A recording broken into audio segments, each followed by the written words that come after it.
So today's match, it started off quite rough, but I have made a nice comeback at the end, so stick around. Now, to start off, pretty typical, nothing out of the ordinary. And then I made a big mistake over here, big blunder.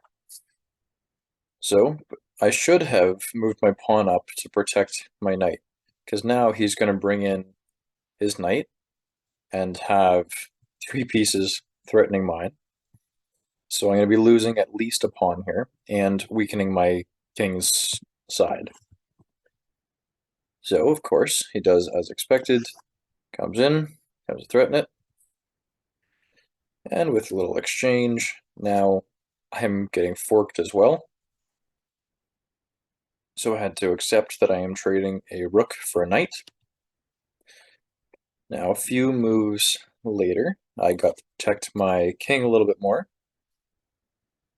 So at this point, I was close to resigning. I'm in a pretty bad position. He's just chasing my king around.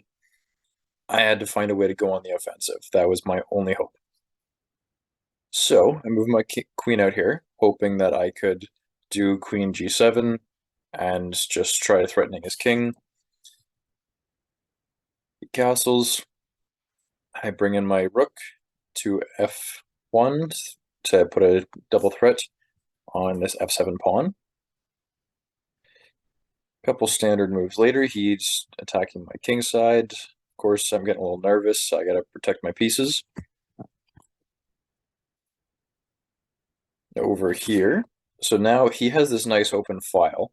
I needed to shut that down.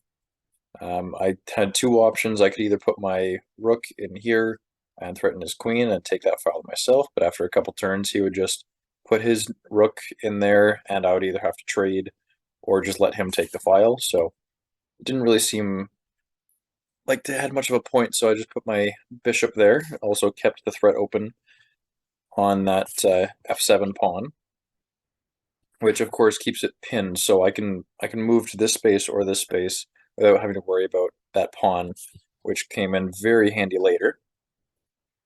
Remember, your positioning, it, like, even if it's not great in the moment, they could help you a lot later when it comes very helpful. So, over here, I moved in my rook so I could threaten the g7 pawn for checkmate if I just move my queen in. Defends it with queen f6.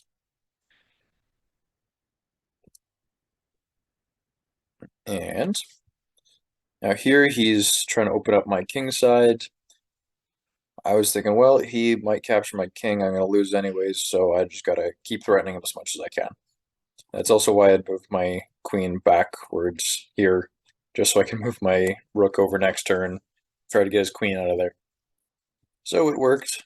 I went back here, hoping that he just repeats moves and I'd be able to get a draw. He responded by just blocking that attack entirely, but this opened up another opportunity, because I'm still in this file, and this pawn is blocked, so I can still weaken his pawn structure without losing a lot of pieces, which was the thought behind this. I can now try to get a double threat on here, or if he were to move up two spaces here, I can just capture and he can't recapture because of my rook on the g file.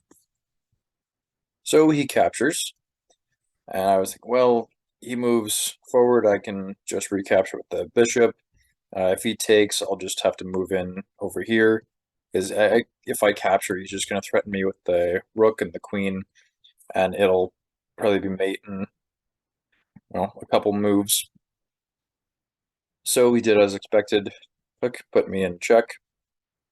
And now here is where I was able to turn the tides.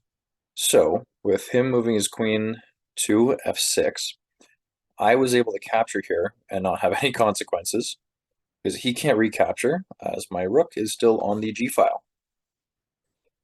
And that blunder, that's what won me the game right there. He thought he was coming to threaten my king, but he missed the fact that I can just do rook g6. Now, I'm threatening both his king and his queen. He can't recapture with the pawn, because of my bishop. So he'll have to recapture with his queen, at which time I get his queen. Forced move there. I was like, okay, well, I can either get a draw here or try to win it. I thought, well, may as well try to win it. And then one more move, that big blunder. All it takes is queen h6, and that is checkmate.